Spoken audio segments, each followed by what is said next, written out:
We all know the differences between movies and television shows. But why are the stories they tell so different? Is it simply due to duration? Or is it something more? What changes the way these stories are conveyed to us through movies or television? Movies are typically 2 hours long and tell a single contained story. I won't go into movies with multiple parts, or my distaste for when studios split up movies into multiple parts just for profit. I mean, did The Hobbit really have to be 3 movies? The book is about this big. But I digress. Television shows, however, generally have an overarching theme, but a unique story, told in each 30 to 45 minute episode. Most shows in the past had anywhere from 20 to 40 episodes a season. Lately, however, this seems to be decreasing significantly. Some shows still have around 20 episode seasons, but I've noticed a new trend of shows with only about 8 episode seasons. This is probably due to the shift from network time slots to individual streaming services that opened up the format for television shows. They can now be told in the exact time they need, instead of having to either reduce down or add filler to fit into the exact 30-minute time slot with commercials. Take the new Star Wars show, Skeleton Crew, that just came out, which is fantastic and I would highly recommend. The best way I can find to describe it is basically The Goonies in space. Now, if you've never seen that movie, you really should. Go watch it now and come back. Okay, now that you've seen The Goonies, you'll know what I mean. So, the basic plot of The Goonies is these kids have to find the rich stuff and save the Goondocks. Whereas in Skeleton Crew, it's more they have to find the Goondocks and save the rich stuff, but the same vibe is definitely there. So this new show is one example of the new trend of 8-episode season arcs. It seems that these types of seasons tend to tell stories that might have ended up as movies in the past, but are now broken into episodes, rather than having individual plots for each episode.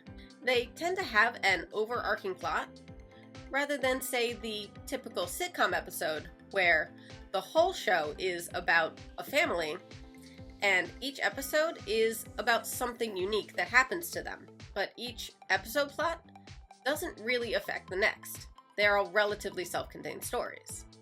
Now, while these new shows have single plot lines that could fit into a 2-hour movie, the fact that it now has 8 45-minute-ish episodes to tell the same story, it can now delve deeper into the character development, setting, and themes. You get to see more of the world and more of the characters than you would if it was a movie. It gets to explore things that a movie would have to gloss over due to time constraints, as well as highlighting each of the plot points by theming each episode around a section of the plot. While each episode has its own inciting incident, conflict, and, if mild, resolution, each episode can focus on these points in the overarching plot. Some shows recently definitely feel like they started out as a movie pitch, but were later restructured into this new 8-episode series format. One show that I think definitely benefited from this new structure was Good Omens. It previously had plans to be adapted from the book into a movie, but I'm actually glad it was put off until the development of this episode structure, as the movie version would only have been able to touch on the plot points detailed in the book, while in the show, we got a further expanded universe and even more character development between our 2 main characters, Aziraphale and Crowley. I'm also glad with the timing so they could get the casting that they did, because I think it was brilliant casting with David Tennant and Michael Sheen. One of my favorite episodes is one where we see them throughout human history, from Noah's Ark to the late 1960s. None of that was in the book, but it adds so much character development and backstory that the show wouldn't be the same without it. The second season would not have existed as a sequel if the first season had just been a movie. It wouldn't have made sense. As it was, when the second season came out, I was confused by what it would be about, since the first season covered the entire plot of the book. But it was fantastic and felt like its own fanfiction. Now, due to new information that has recently come out, Good Omens Season 3 is apparently going to be just a 90-minute episode with a new writer. I don't wish to discuss it any more than that, but I am concerned with how a 90-minute episode is going to fit with the first 2 seasons. I just hope that it's going to give us a resolution, because the chaos that happened at the end of season 2 needs it. And I just hope that 90 minutes is enough to give us a satisfactory resolution. Though that is the same chunk of time as an episode of the modern Sherlock show with Benedict Cumberbatch. For that show, each season is actually only 3 90-minute episodes, and it works. Each episode is based around an individual case, and having the length of a short movie allows for all the plot development that it needs.